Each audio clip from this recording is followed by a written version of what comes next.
જય શ્રી કૃષ્ણ દાદાજી. ઓહો, જય શ્રી કૃષ્ણ કૈલાશ બેટા. આવ આવ બેટા. પગે લાગો. બેસ બેસ. કેમ છે તબિયત? બસ ઠીક છે. તમે બધા કેમ છો?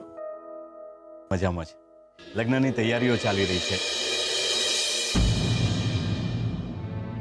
પ્રદ્યુમનના સમાચાર સાંભળ્યા પછી લગ્નનો ઉત્સાહ જ નહોતો રહ્યો, પણ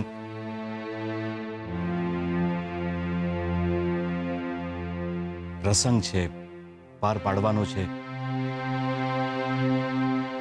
પ્રદ્યુમનની ખુશી માટે પણ અમે એ જ દિલાસો આપી આપીને જીવી રહ્યા છીએ.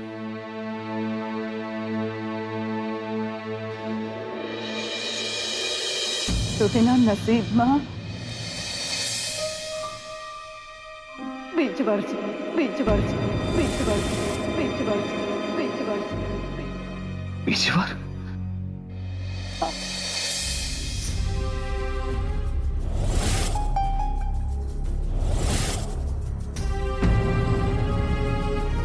શું વાત છે કૈલાશ? તું કઈ મૂંઝાયેલો લાગે છે? એ વાત કરવી છે? હજી હા નહીં, હા દાદાજી, બસ એ જ કહેતો હતો કે લગ્ન જેમ બને એમ જલ્દીથી થઈ જાય તો વધારે સારું. હા, આમ તો ગણતરીના જ દિવસો બાકી રહ્યા છે.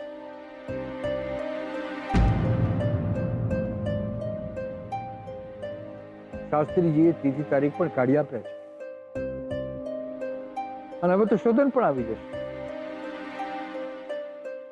હા દાદાજી, દીકરીને વિદાય આપવાની ઉતાવળ તો ન હોય, પણ શું છે, લગ્ન જલ્દી થઈ જાય તો વધારે સારું.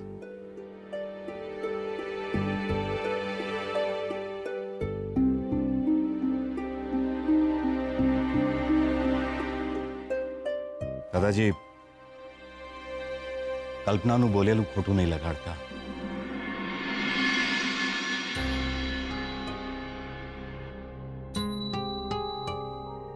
હું તમને કહું છું, શોધન અને જીગરની જાન અમારા આંગણે જ આવશે.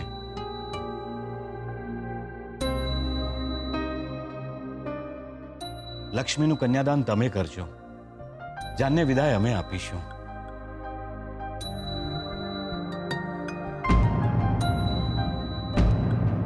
દાદાજી, તમે જો રજા આપો તો લક્ષ્મીને હું મારા ઘરે લઈ જાઉં.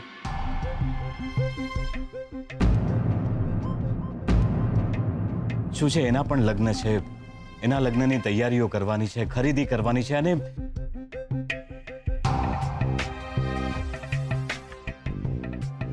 શ્રુતિ સાથે રહેશે તો અમને પણ કામમાં મદદ મળી રહેશે. અરે એમાં પૂછવાનું શું હોય કૈલાશ? સ્વીટુ માટે તમને આટલું વાલ ચિંતા છે એ જ ઘણું છે. પણ એક વાત છે કે લક્ષ્મી વગર અમને જરાય નહીં ગમે, બલકે ઘરના બધાને એના વગર બહુ અધૂરું લાગે. એક કામ કરો ને કૈલાશ, લક્ષ્મીને જ પૂછી લો કે એને આવું છે કે નહીં. અરે એને જ્યાં જવું ત્યાં જાય, અને અમે ક્યાં કોઈ બીજા ઘરે જવાનું છે? એક ઘરેથી બીજા ઘરે જવાનું છે ને. સ્વીટુ બેટા, તું જ કે ક્યારે આવવું છે અમારા ઘરે?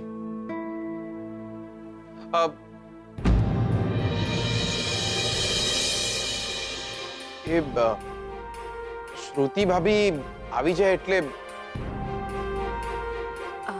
દાદાજી હા પડશે તો આજે સાંજે જ તમારા ઘરે આવી જાઓ.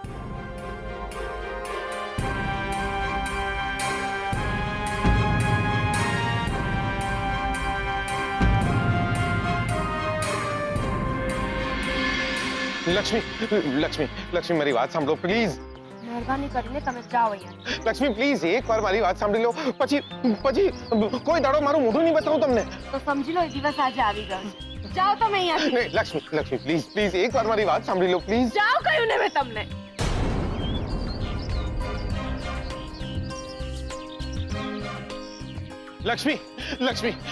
લક્ષ્મી પ્લીઝ મારી વાત સાંભળો. તમે શ્રુતિ ભાભીને ત્યાં જતા રહેશો, એના પછી મને માફી માંગવાનો બી મોકો નહીં મળે યાર. કરી દીધા મેં તમને કરી દીધું. બસ એક મિનિટ મારી વાત તો સાંભળી લો. મનોમન મરી રહ્યો છું હું. મારે મન પણ તમે ક્યારના મરી ગયા. જો લક્ષ્મી, હું મારું નામ તમારા મોઢે શ્રાપ જેવું લાગે છે. નહીં લો મારું નામ. મારાથી મોટી ભગવાનના આંગણે છીએ આપણે. મારો નહીં તો ભગવાનનો તો ડર રાખો.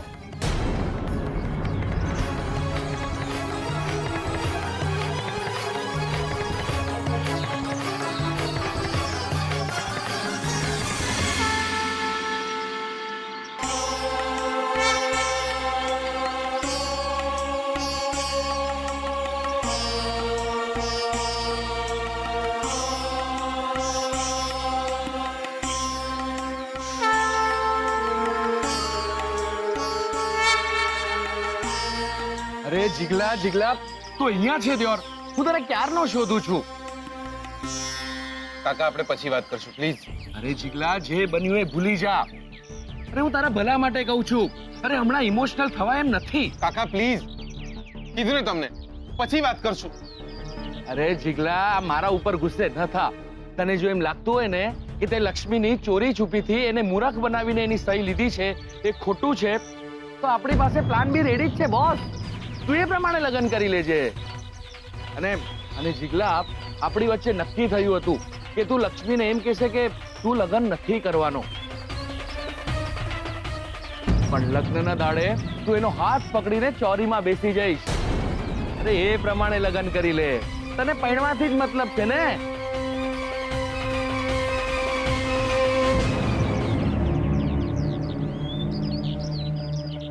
કાકા ધીમે બોલો લક્ષ્મી.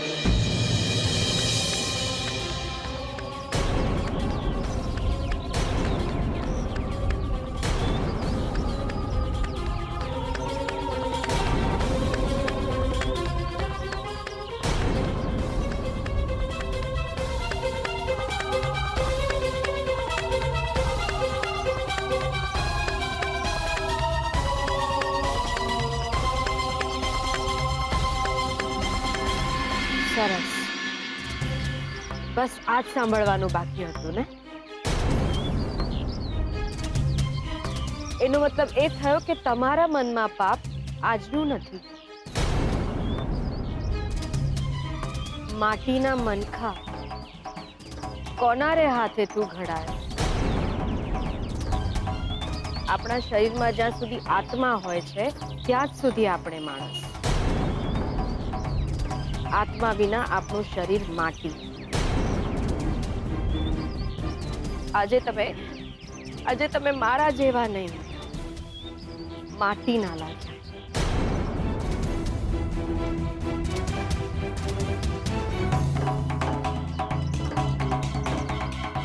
અને હા, દેવીમાંથી છેટા રહેજો. મંદિરમાં જેમ પગરખા સાથે ના જવાય ને, એમ મનમાં પાપ સાથે પણ ના જવાય.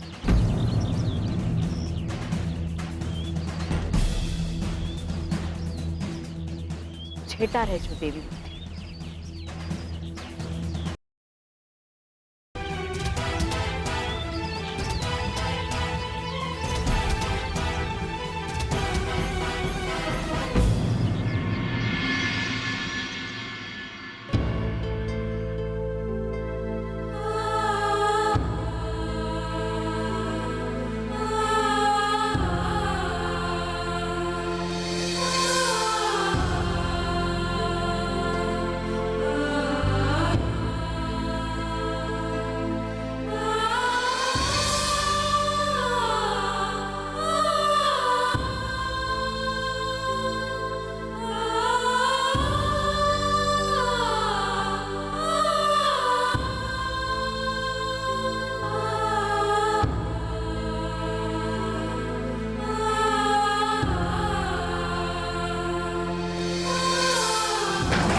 વેંદા,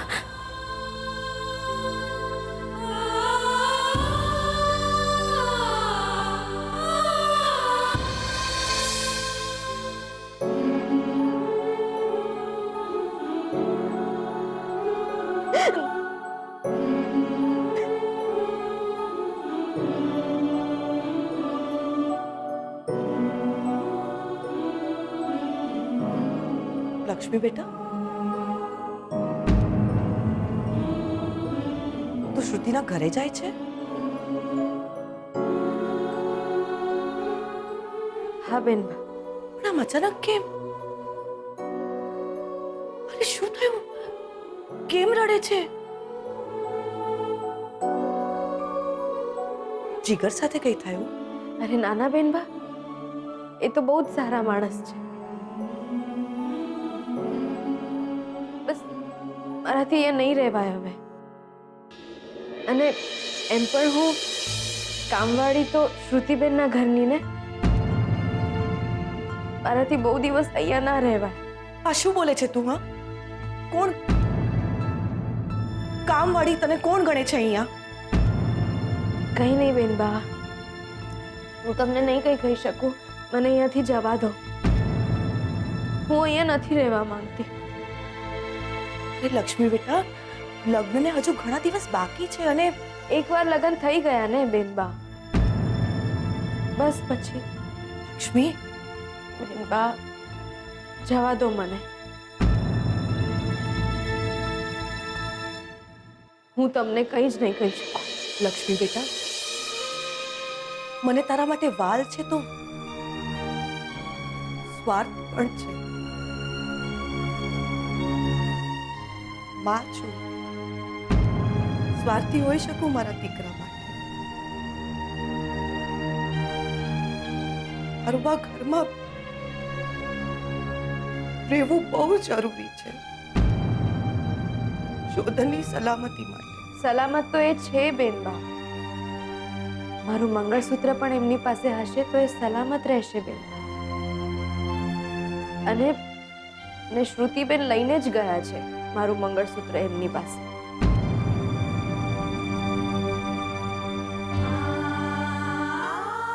એમની સલામતી માટે હું પણ એટલી જ સ્વાર્થી બેનબા. તમે બસ એટલા નસીબદાર છો કે તમારો અતૂટ માં દીકરાનો સંબંધ છે. મારે તો સંબંધ પણ તોડવાનો અને મંગળસૂત્ર પણ.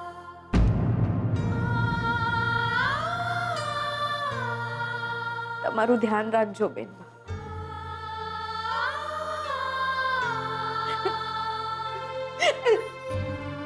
તું નહીં જઈ શકે દીકરા, તું નહીં જઈ શકે. જોજે ને, આ ઘર, અમારા બધા સાથે તારું ઋણાનું બંધ હજુ પૂરું નથી થયું. દીકરા, મારું મન કહે છે કે તું અમારાથી દૂર નહીં જઈ શકે.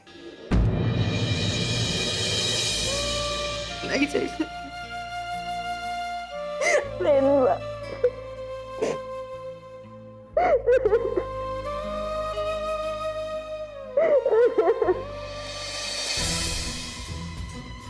લક્ષ્મી સાંભળ, લક્ષ્મી સાંભળ. વાત નહીં કરો મારી સાથે. અને ખબરદાર જો મારું નામ પણ લીધું છે તો એમના કારસ્તાનમાં તમે પણ એટલા જ ભાગીદાર છો. એમને આ કારસ્તાન તમારે કારણે જ કર્યું છે. મારા લીધે જ આ બધું જીગલાએ કર્યું છે. મેં જ તમારા લગ્નના કાગળિયા બનાવ્યા હતા. મેં જ એને કહ્યું હતું કે શરમ નથી આવતી તમને આવા કારસ્તાન કરવાની? જવા દો, મારો રસ્તો છોડો. જવા દો, નહીંતર હું પોલીસને બોલાવીશ. અરે અત્યારે શોધનને બોલાવવાની પરિસ્થિતિ ઊભી થઈ ગઈ છે. જો મને અને જીગલાને જેલમાં મોકલવો હોય ને તો મોકલી દેજે, પણ અત્યારે મારી વાત સાંભળ. તારા અને શોધનના છૂટાછેડાની તારીખ આવી ગઈ છે.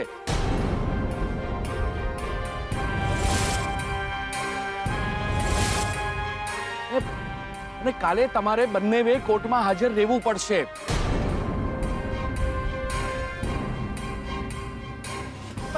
તારે મને અને જીગલાને ગોળી પણ મારવી હોય ને તો મારી દેજે, પણ પરમ દિવસે. કાલે તો કોર્ટમાં હાજર રહેવું જ પડશે, તારે અને શોધને પણ. પણ અહીંયા નથી, અમદાવાદ ગયા છે. અરે અમેરિકા પણ હોય તો હું શું કરી શકું? એને કોર્ટમાં તો હાજર રહેવું પડશે જ ને. અરે એને ફોન કરો, એને તાત્કાલિક બોલાવો. તમારે બંનેવે કાલે બપોરના કોર્ટમાં હાજર રહેવું જ પડશે. હું શું કરું? હું એમને ફોન નહીં કરી શકું કેમ કે શ્રુતિબેન એમની સાથે હશે.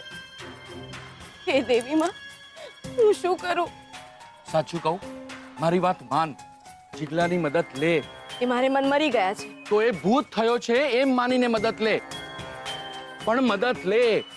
કારણ કે જીગલા સિવાય શોધનની સાથે કોઈ વાત કરી શકે એમ નથી.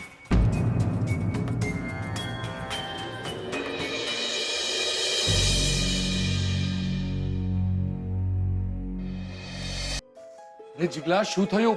ફોન લાગ્યો કે નહીં?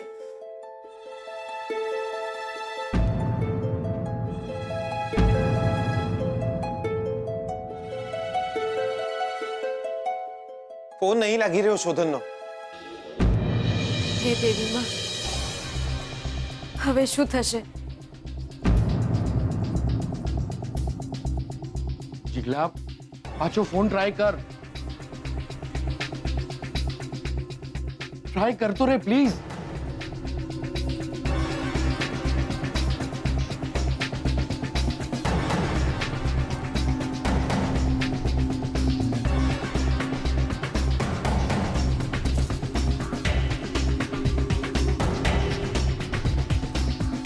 શોધનનો ફોન કવરેજ એરિયાની બહાર છે. અરે પણ શોધન તો અમદાવાદ છે ને. મને નહીં ખબર એ ક્યાં છે. અરે શોધન અને લક્ષ્મી કાલે જો કોર્ટમાં હાજર ન રહ્યા ને, મારે નવી તારીખ લેવી પડશે. અને શોધન અને લક્ષ્મીના છૂટાછેડા 2-3 મહિના લંબાઈ જાય એવું પણ બને.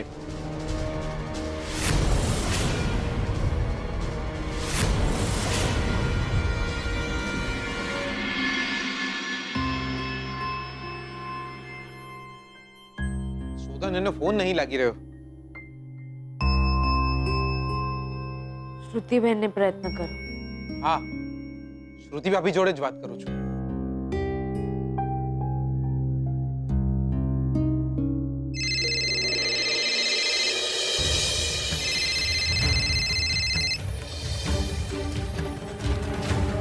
હા બોલ. હા શ્રુતિ ભાભી, હા માફ કરજો તમને આ ટાઈમે હેરાન કરું છું, પણ આ શોધનનો ફોન નહીં લાગી રહ્યો દિયોર. તો શું કામ છે તારે? તારી ગાય ગુજરી ગઈ છે, એના સમાચાર આપવા છે તારે એને? ભાભી મારે કામ છે, એને એક મેસેજ આલવો હતો. શોધન બેંગ્લોર ગયો છે, એને કોઈ અર્જન્ટ મીટિંગ આવી ગઈ હતી એટલે. હું પણ એને હજુ સુધી નથી મળી, અને એ જ્યાં રહે છે ત્યાં નેટવર્ક પ્રોબ્લેમ છે એટલે એનો ફોન નહીં લાગે. એ પરમ દિવસે અહીંયા અમદાવાદ આવવાનું છે અને પછી જ અમે લોકો વડોદરા આવીશું. પણ ભાભી મારે એને કોન્ટેક્ટ કરવો હતો, એક અર્જન્ટ મેસેજ આલવાનો હતો. જીગર, સોરી ટુ સે પણ હું અહીંયા શોધનને મળવા આવી છું અને શોપિંગ કરવા આવી છું. કોઈ જ એમરજન્સી વિના મારે કોઈ જ ડિસ્ટર્બન્સ ના જોઈએ. અને તારી કોઈ જ વાતને હવે હું સિરિયસલી નહીં લઉં. સો શોધન ત્યાં આવી જાય પછી જ એને મળજે. બાય. ભાભીએ તો ફોન મેલી દીધો. શ્રુતિ ભાભીએ ફોન મેલી દીધો. તમે બી હવે છે ને છૂટાછેડાની વાત મેલી દો. તમે મારા છૂટાછેડાની ચિંતા કરવાની રહેવા દો. તો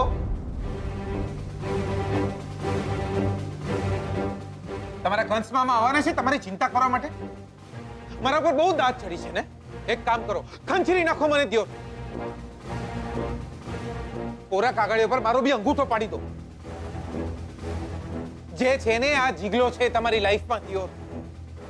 તમારા માટે મગજનું દહીં કરવા વાળો, તમારા માટે લોહી ઉકાળા કરવા વાળો.